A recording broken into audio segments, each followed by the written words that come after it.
Shalom jemaat yang dikasih oleh Tuhan Yesus Kristus. Kita mau kembali belajar merenungkan kebenaran firman Tuhan. Dan biar terus hidup kita diisi oleh firman Tuhan, sehingga firman Tuhan itu boleh terus menerus memperbaharui pikiran, memperbaharui kehidupan kita, dan hidup kita boleh selaras dengan kebenarannya. Oke, nah masih di dalam serial tentang pekerja Tuhan. Hari ini kita mau bahas dari sisi seorang hamba, ya. Seperti yang kita ketahui bahwa Efesus 2 ayat 10 berkata bahwa kita ini buatan Tuhan, buatan Allah, dan diciptakan itu dengan tujuan untuk kita melakukan pekerjaan yang sudah dipersiapkan oleh Tuhan. Jadi semua dari kita, setiap dari kita harus masuk ke dalam pekerjaan itu. Karena Tuhan berkata bahwa Ia mau supaya kita hidup di dalamnya. Jadi nggak ada sebenarnya cerita orang Kristen nganggur, orang Kristen itu tidak bekerja bagi Tuhan, tuh nggak ada. Orang Kristen itu santai-santai aja, terima keselamatan. Well, nggak ada sebenarnya. Nah, Efesus 2 ayat 10 jelas berkata bahwa kita ini punya pekerjaan. Nah, kita mau relate dengan Lukas 15 yang kita sudah pelajari selama beberapa minggu. Lukas 15 tentang perumpamaan anak yang hilang. Si anak bungsu itu sudah bekerja, bagus. Anak sulung itu sudah bekerja, bagus. Anak sulung itu gagal. Kenapa? Karena dia minta haknya, dia minta berkat haknya yang sebenarnya belum waktunya. Karena orang kalau belum waktunya, belum sanggup tapi sudah dikasih yang besar, itu biasanya akan langsung nggak karuan hidupnya. Dan terbukti benar bahwa anak yang bungsu itu nggak karuan hidupnya. Tapi puji Tuhan, anugerah Tuhan bisa diterima kembali oleh bapaknya. Nah, yang kedua adalah tipe pekerja anak sulung. Anak sulung ini bertahun-tahun bekerja bagi bapaknya, bertahun-tahun ngurusin pekerjaan itu, bagus. Tetapi anak yang sulung ini karakternya ternyata bertahun-tahun bekerja tapi tidak bisa menyerupai bapaknya. Karakternya itu nggak makin mirip gitu. Bapaknya pemurah, anaknya pemarah. Bapaknya itu murah hati, anaknya iri hati. Bayangin, marah loh dia, ngambek, nggak mau masuk, nggak mau ikut pesta, ngambekan gitu. Marah sama bapaknya.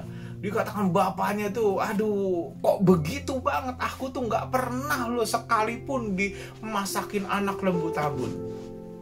Kita sudah bahas itu di minggu yang lalu. Nah, sekarang kita mau bahas dari sisi pekerjanya, ya. Nggak banyak informasi yang kita bisa dapat dari Lukas 15 ini, tapi minimal kita bisa punya satu gambaran, ya, mengenai hamba ini.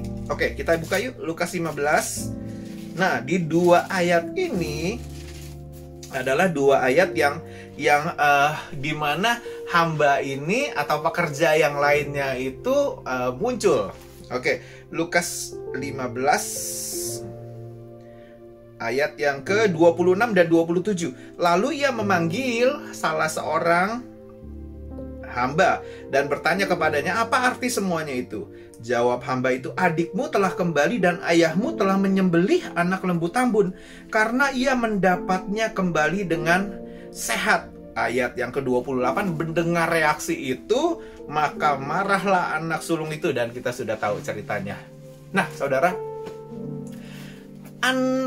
hamba ini itu sebenarnya punya kesempatan untuk berkontribusi di dalam kehidupan anak yang sulung ini, berkontribusi untuk menceritakan hal yang sebenarnya. Nah, logikanya adalah gini, kalau kita sekilas dengar perkataan hamba ini kelihatannya tidak salah.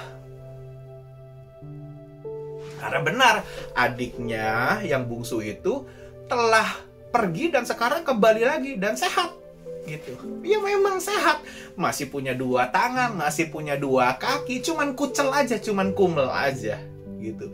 Cuman nggak punya duit aja. Mungkin perawakannya sudah tidak sebagus waktu pergi dulu gitu. Nah, cuman Di sini peran si hamba ini membuat marah. Ternyata informasi yang diberikan oleh hamba ini yang dalam tanda petik itu sepertinya kayak menyatakan yang sebenarnya kok. Anak sulung aja yang baper gitu. Nah, tapi kalau kita mau pelajari si hamba ini yang juga bekerja bagi tuannya, ternyata kita bisa ketemukan bahwa statementnya itu, informasi yang dia berikan kepada anak sulung ini, ternyata itu pun juga tidak sesuai dengan pemikiran Bapak. Karena jelas di ayat 32 dikatakan bahwa bapaknya berkata demikian, "Kita patut bersukacita dan bergembira karena adikmu telah mati dan menjadi hidup kembali. Ia telah hilang dan didapat kembali." Nah, saudara, kita mau merenungkan sedikit. Kalau cuman pergi dan kembali lagi dengan sehat, ya terang aja lah. Nggak perlu loh sampai harus berhentikan semua pekerjaan, harus potong ini, potong itu, pesta dan lain sebagainya. Nggak perlu, karena pergi pulang dengan sehat. Nah, itu juga yang ada di dalam pikiran si hamba ini. Hamba ini juga tidak mengerti dari konsep Bapak. Artinya apa? Selama bekerja bertahun-tahun bagi Bapak, bagi tuannya, dia pun tidak punya pengenalan akan karakter Bapak, akan sifat Bapak. Nggak memiliki itu, sehingga apa yang dipikirkan Bapak tidak sama dengan apa yang dipikirkan oleh hamba ini. Di situ adalah kesalahan. Dan informasi yang dia berikan yang kesannya benar tadi disampaikan kepada anak sulung. Anak sulung marah dan baperan juga memang. Nggak bisa terima info-info yang kayak begitu. Pekerja yang demikian, ini seringkali buat rusuh, buat pelayanan jadi kacau. Kenapa? Karena tidak sesuai dengan apa yang Bapak pikirkan. Dia cuman kasih informasi, aku cuman just ngomongin apa yang sebenarnya, tapi ternyata yang sebenarnya itu tidak sesuai dengan apa yang dipikirkan Bapak. Ternyata selama ini bekerja bagi Bapak tidak nyambung pikirannya, nggak connect pikirannya. Karena Bapak bilang adikmu itu sudah mati dan sekarang hidup kembali. Nah, kalau mati, hidup lagi, itu pekerjaan pasti berhenti. Semua pasti bersuka cita. Anak lembu tambun ya pasti dipotong itu. Memang bayangkan ya kalau ada orang tua gitu yang kehilangan anaknya, mati, lalu anak itu hidup kembali, mujizat, miracle terjadi. Apa enggak orang tua itu memberhentikan semua pekerjaannya, bisnisnya? Wah, ntar dulu, ini jauh lebih penting. Nah, seorang hamba itu mesti punya pengenalan kepada tuannya. Nah, kita para pekerja Tuhan yang sudah bekerja, which is very good, tapi kita juga mesti ngerti bahwa semakin lama aku semakin melayani Tuhan, semakin lama aku semakin masuk di dalam ladang pelayanan, di dalam bekerja bagi Tuhan, aku harus semakin mengerti akan isi hati Tuhan. Kalau Bapak memikirkan mati, hidup, lalu aku pun harus memikirkan yang sama, berarti mati lalu hidup kembali. Kalau Bapak punya mindset bahwa aku harus bersuka cita karena itu, nah kita sebagai orang yang bekerja harus sepakat dengan perasaan Bapak. Kalau Bapak senang, kita juga mesti senang. Kalau tuannya bermurah hati kepada siapa saja dan itu buat tuannya senang, kita pun demikian. Cuman yang sering kali terjadi di dalam dunia pelayanan adalah kadang-kadang ada seorang yang diangkat karena Tuhan bermurah hati untuk mengangkat orang tersebut. Cuman hati kita ini loh bisa dongkol. Kenapa orang itu? Kenapa enggak aku? Kok enggak fair banget? Tuhan punya timing sendiri. Tuhan punya alasan sendiri bagaimana dia harus bermurah hati kepada siapa saja yang dia mau. Nah, untuk itulah seorang hamba, seorang yang bekerja bagi Tuhan harus setuju, harus sepakat dengan Bapa yang sangat baik ini. Di situ banyak sekali orang gagal. kita sebagai pelayan Tuhan, sebagai pekerja, bekerja di ladangnya Tuhan, seringkali kita gagal di situ. Dan akhirnya kita kasih informasi yang salah. Tanpa kita itu mengecek dulu dengan Bapak, berdoa dulu, kalau aku kasih informasi ini gimana ya? Karena seringkali apa yang dipikirkan Bapak dengan apa yang dipikirkan kita beda. Apa yang dirasakan Bapak dengan apa yang dirasakan kita oleh kita beda. Apa yang dikerjakan Bapak dengan apa yang dikerjakan kita beda. Jadi saudara, ada 3 hal yang kita pelajari di sini adalah: 1, kita harus mengerti akan hatinya Tuhan. Statementnya Tuhan harus sama dengan statementnya kita. Kalau statementnya Tuhan kepada orang tertentu, kita juga harus memberikan statement yang sama. Itu adalah tanda bahwa kita punya kedekatan dengan Tuhan. Harusnya semakin kita melayani, bertahun-tahun kita melayani, harusnya kita punya makin hari makin mirip, makin hari makin menuju kepada apa yang dipikirkan Bapa. Nah, yang kedua adalah kita mesti sampai makin lama makin mengerti apa yang dirasakan Bapak. Bapak itu senang ketika anaknya pulang. Bapak itu senang ketika anaknya itu yang sudah mati sekarang hidup kembali. Senang dia. Perasaannya nggak karuan, senangnya nggak karuan. Nah, seringkali kita itu malah melakukan yang terbalik. Seperti anak yang sulung. Terbalik. Padahal harusnya sebagai pekerja Bapak, kita mesti ngerti bahwa, wah, Bapakku lagi senang nih. Tuhan lagi senang nih. Aku juga mesti senang nih. Kok bisa-bisanya aku nggak senang? Itu mesti jadi pertanyaan kita. Apa yang salah? Kalau Bapak senang bermurah hati kepada siapa saja, aku sebenarnya juga harus senang. Karena Bapak sedang bermurah hati. Dia bukan Bapak yang jahat, yang sedang lagi menindas seseorang, yang sedang lagi menghukum seseorang. Enggak. Dia Bapak yang baik. Aku harus senang. Kenapa? Karena aku punya Bapak yang baik. Aku punya Tuhan yang baik. Aku punya Tuhan yang baik. Nah, kita mesti sampai kayak begitu tuh. Yang pertama, mesti sampai apa yang dipikirkan Bapak harus juga kita bisa pikirkan. Yang kedua, apa yang dirasakan harus juga kita bisa rasakan. Yang ketiga adalah apa yang dikerjakan Bapak harus juga kita kerjakan. Justru itulah kita harusnya bekerja bagi Tuhan. Artinya gini, kan Bapak itu minta stop semua kegiatan, stop karena akan ada pesta. Anak yang sudah mati hidup kembali nih. Berarti harus ada tari-tarian, harus ada orang yang potongin anak lembunya, harus ada orang yang masak. Bayangin, pesta untuk sekian banyaknya orang itu kan repot ya saudara. Mesti dimasak, mesti apa gitu. Nah, anak yang sulung ini nggak mau bantu. Padahal kan dia juga bekerja. Ya, hamba ini menginformasikan yang salah. Sehingga apa? Udah, anak sulungnya nggak mau bantu, nggak mau masuk rumah bahkan gitu. Ngikut pesta aja nggak mau, boro-boro bantuin yang lainnya. Kita harusnya punya sense ya. Oh, bapakku nih lagi sibuk nih untuk merayakan anaknya yang sehat kembali ini, yang pulang lagi, lalu harus di-embrace lagi, harus diterima lagi supaya anak ini bisa kembali pulih.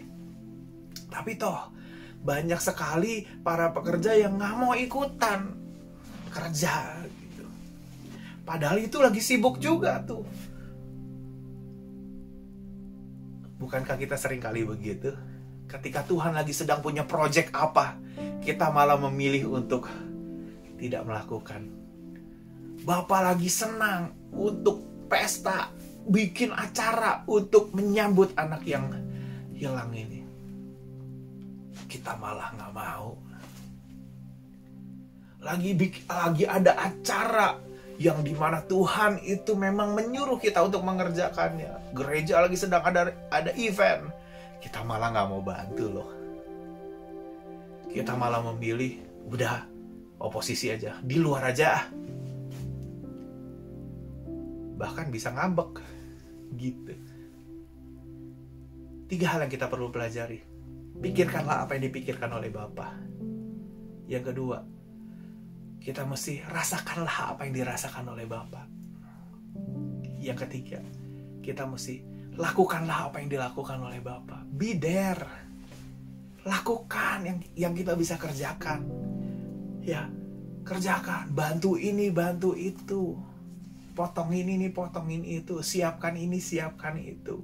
Sehingga kita jadi pekerja yang bukan cuman kasih informasi yang salah sehingga orang lain jadi nggak mau pelayanan, orang lain nggak mau kerja lagi. Banyak sekali gara-gara info 1 atau 2 itu malah orang jadi nggak mau pelayanan, nggak mau ke gereja, nggak mau memberi, nggak mau terlibat di dalam satu hal ini dan itu. Kenapa? Hanya karena info dari orang yang tidak mengerti. Orang yang tidak punya kedekatan dengan Bapa. Tapi menurut dia hanya mengatakan yang sebenarnya. Well, salah. Karena apa yang dipikirkan Bapa tidak sama nih, nggak nyambung nih. Berarti kan salah info sebenarnya. Nah, makanya kita harus belajar. Semakin lama semakin kita melayani, semakin kita boleh mengerjakan, merasakan, dan melakukan apa yang dikerjakan oleh Bapa kita. Ya, sehingga apa? Kita jadi teman yang sepakat, rekan sekerja yang sama-sama bertumbuh nih. Saya teringat akan 3 sahabat Ayub yang ketika Ayub sedang mengalami hal yang luar biasa ya gitu, menurut ukuran manusia itu luar biasa banget penderitaan demi penderitaannya. 3 sahabat Ayub ini akhirnya juga harus ditegur sama Tuhan. Kenapa? Karena salah. Kalau salah kan harus ditegur dong. Gak mungkin Tuhan menegur kalau mereka ini tidak salah. Akhirnya 3-nya ini ditegur karena salah. Ujung-ujungnya jadi saling menghakimi satu dengan yang lain. Informasi yang keluar itu gak sesuai dengan apa yang seharusnya dikerjakan. Nah, kita harus punya hati seperti Bapa. Kita harus punya perasaan seperti Bapa. Kita harus punya passion untuk mengerjakan apa yang Bapa kerjakan. Sepakat untuk berada di proyeknya Tuhan. Kalau Tuhan lagi sedang melakukan ini, masuk, kerjakan yang kita bisa kerjakan. Bantu sebisa yang kita kerjakan. Amin, saudara. Jadi, kita harus jadi pekerja yang memberikan informasi yang sesuai dengan hati Tuhan. Ya, kita harus bisa embrace orang-orang untuk mengajak, oh Bapak lagi bahagia, kita juga mesti bahagia. Tahu apa yang dirasakan Bapak. Yang ketiga, oh Bapak lagi sibuk, kita juga harus. Bapak lagi seneng nih, sibuk nih, banyak pekerjaan. Kita nih yang bekerja di ladangnya Tuhan, kita harus juga ikut masuk. Sepakat dengan apa yang Bapak kerjakan mulai dari awal sampai akhir. Berada di sana untuk menjadi orang-orang yang bekerja bagi Bapa. Sehingga banyak jiwa-jiwa boleh dimenangkan. Amin, saudara. Mari kita tutup Alkitab kita dan kita mau berdoa. Bapa di dalam surga, terima kasih Tuhan buat hari ini. Ajar kami Tuhan Yesus untuk mengerti akan hati-Mu.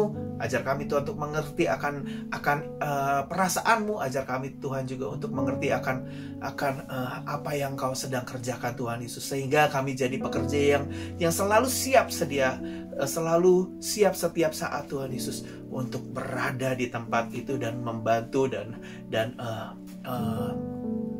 menuai jiwa-jiwa Tuhan Yesus, untuk orang-orang boleh tetap melihat bahwa Engkau adalah Tuhan yang luar biasa. Engkau memberkati setiap umat-Mu yang mengikuti ibadah hari ini. Biar kami semua Tuhan Yesus boleh bekerja di ladang-Mu. Tidak ada di antara kami yang nganggur. Kami semua masuk terjun untuk melayani Tuhan. Di dalam nama Tuhan Yesus Kristus, semua yang diberkati Tuhan boleh sama-sama katakan amin. Tuhan Yesus memberkati kita semua, and God bless.